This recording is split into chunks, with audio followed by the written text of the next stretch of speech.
Bidadari chapter 200. Kok ada kasur? Kenapa bisa jadi kasur di sini sih, Pak?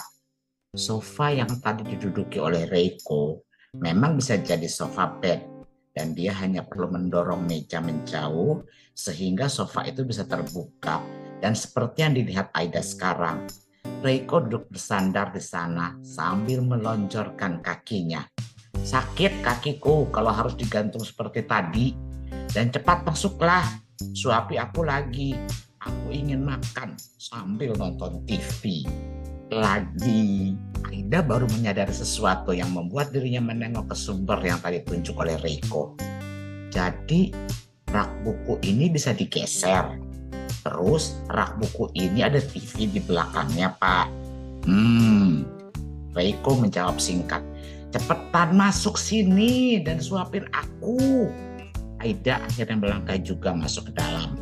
Padahal tadi dia sempat ragu karena posisi Reiko sedang rileks. Duduk sini, suapi aku dulu. Tapi aku mau teh manisnya dulu sedikit.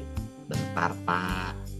Setelah meraruh nampannya, Aida pun memberikan gelas yang langsung diseruput oleh Reiko dengan antusias. Taruh di meja samping situ dan kamu duduk sini, suapi aku. Benar-benar aku seperti punya bayi besar. Apa di sini aku digaji sebagai babysitter kah? Apa yang lagi kamu pikirin? Tanya Reiko sebelum dia membuka mulutnya dan memasukkan makanan dari sendok Aida ke dalamnya. Saya dapat tambahan gaji sebagai babysitter enggak, Pak? Tanya yang membuat Reiko tersenyum dan melirik istrinya. Ini kewajibanmu karena kamu sudah terikat denganku. Seru Reiko yang tentu saja membuat Aida mencempik. Aku belum kasih kamu satu kewajibanku lagi. Dan itu hakmu memang. Kamu mau minta itu, nafkah batin. Alah, jangan bercanda lah, Pak. Nggak mau aku. Nih, makan aja cepet. Aida sudah menyodorkan sendok keduanya. Tapi Reiko kini menggelengkan kepalanya pelan. Sesuap untukku dan sesuap kamu. Terakhir kamu makan itu kan tadi pagi. Benar apa yang dikatakan oleh Reiko. Dan Aida pun tak perlu bertanya pria itu tahu dari mana. Saya ndak lapar, Pak. Pak makan aja. Kataku tadi sesuap aku dan sesuap kamu. Mau ngeyel dan tidak menurutiku. Ndak, ini saya makan, Pak. Daripada Bapak bikin ibu saya aspanya kambuh. Bismillah. Satu suapan pun mendarat ke dalam mulutnya. Dan satu suapan ini, Pak, cepetan. Kasih makan manusia kok. Udah kayak ngasih makan ayam. Pelan-pelan lah. Makan itu dikunyah harus 32 kali. Alah. Loh, kok alah? Protes Reiko. Pencernaan itu dimulai dari mulut. Kalau makanan yang dikunyah selama itu, maka enzim-enzim yang ada di mulut itu bagus untuk kepercentaan kamu. Akan mempermudah kerja lambung dan usus. Penyerapan dari makanan pun akan lebih mudah. Makanya makan gak boleh buru-buru. Kalau yang itu pun aku juga sudah tahu, Pak. Tapi Bapak ingat enggak? Gimana Bapak dulu makan di dapur? Sandwich hanya 4 kali suap dan itu kunyahannya tidak sampai 32 kali kok. Aku masih ingat Bapak makan itu sambil berdiri pula. Padahal makan itu tidak boleh kalau sambil berdiri. Sindir Aida. Aduh, hidung saya, Pak. Aida protes karena bukannya menjawab, Reiko malah mencubit hidungnya. Yang itu kan aku lagi buru-buru. Aku lagi mengejar tenderku. Dan sekarang aku sudah selesaikan 30% tahapannya. Reiko bicara sebelum dia membuka mulutnya dan menyuap makanan yang ada di sendok itu. Terserah Bapak aja lah. Kalau saya ngomong sama Bapak tuh, gak ada menangnya dan gak ada benernya. Bapaknya pandai sekali membolak-balik orang ngomong. Nah, kamu juga pandai menyindirku terus. Reiko pun tersenyum. Makan itu, sekarang giliranmu. Dan mengingatkan Aida sebelum matanya kembali ke televisi dengan tangannya memegang remote. Hei, orang ini pakai kimono, dalemannya nggak pakai apa-apa, dan kimononya juga nggak diikat. Terus satu kakinya dikeatasin kayak gitu kan, bagian yang itu jadi kelihatan toh. Memang otaknya nindak waras kayaknya. Aida berbisik dalam hatinya. Karena tadi kan memang Reiko menaruh kedua kakinya bertumpuk sambil selonjoran. Jadi bagian bawahnya tertutup. Namun saat menonton TV, dia malah melipat kaki kirinya seperti orang yang duduk bersila. Dan kaki kanannya seperti seseorang duduk di warteg. Lalu remote itu disandarkannya di lutut kanannya. Jelas saja piyama kimono yang tidak diikat itu menyibak bagian dalamnya. Dan Aida tak ada niat untuk melihat ke sana. Tapi kan itu terlihat. Kamu mau nonton apa? Reiko dengan santainya bertanya dan sudah menyalakan satu situs nonton online.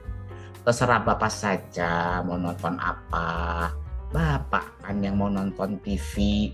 Nih, buka mulutnya. Aida bicara sambil mendekatkan sendok ke mulut Reiko yang matanya masih menatap ke TV. Seperti anak-anak yang sedang serius nonton, ibunya harus menyuapi dengan menyodorkan makanan itu ke bibirnya. Baru dia membukanya. Ya, aku kan bingung mau nonton apa.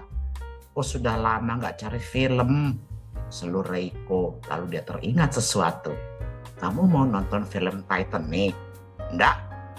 Apa-apaan. Dia menawarkanku nonton film romance. Mau membuat suasana di ruangan ini makin aneh untukku. Aku nggak mau nonton film romance. Kecuali nanti sama suamiku yang beneran suami. Protes Aida, memilih menggelengkan kepalanya cepat. Hingga ekor mata Reiko meliriknya dengan senyum tipis. Tapi itu filmnya bagus loh. Gak mau Pak, saya itu mau nonton yang di bioskop waktu itu. Tapi bukannya di TV. Nah, tapi waktu itu kamu ditanya malah kamu bilang yang gak mau nonton. Protes Reiko yang masih ingat sangat apa yang dikatakan oleh Aida. Sudahlah Pak, waktu itu kaki saya lagi sakit, lagi malu-maluin saya. Masa harus nonton dengan kaki seperti itu? Nih, akan lagi. Giliranmu, bukan aku. Aida yang lupa, tapi Reiko ingat. Makanya wanita itu pun langsung menyuap ke mulutnya. Lalu menyiapkan suapan terakhir. Ini paling sisa 2-3 suapan, Pak. Saya sudah kenyang, jadi Bapak harus habiskan ini ya. Pinta Aida yang membuat Reiko menggelengkan kepalanya. 2 suap untukku, 1 suap untukmu, baru oke. Apa-apaan aku ini dengannya. Orang ini malah menyuruhku makan dari bekasnya sendiri. Dan aku juga terpaksa harus menggunakan sendok yang sama. Mati rasa wes tukeran liur. Hilani, Aida masih berusaha untuk waras dan tidak memaki. Tapi memang orang yang ada di hadapannya itu membuat hati tak berhenti untuk ngedumel. Dia juga tidak mau seperti ini. Tapi bagaimana? Reiko selalu saja membuat Aida dalam kondisi yang sulit. Syukurlah akhirnya habis juga. Aida berbisik di dalam hatinya dan merasa lega karena mangkuk yang dipegangnya sudah kosong. Ini tisu Pak, dan ini minumnya. Sudah habis ya makanannya. Lapin dong. Bahkan pegang tisu sendiri dia malas. Aida hanya mencebik saja, tak mau melakukannya di saat Reiko meliriknya sejenak. Iya Pak, saya bersihkan. Nggak usah ancam saya sama handphone Bapak itu. Tehnya sudah habis. Tolong ambilkan aku air putih di dispenser. Tentu saja di tempat Reiko itu ada dispenser.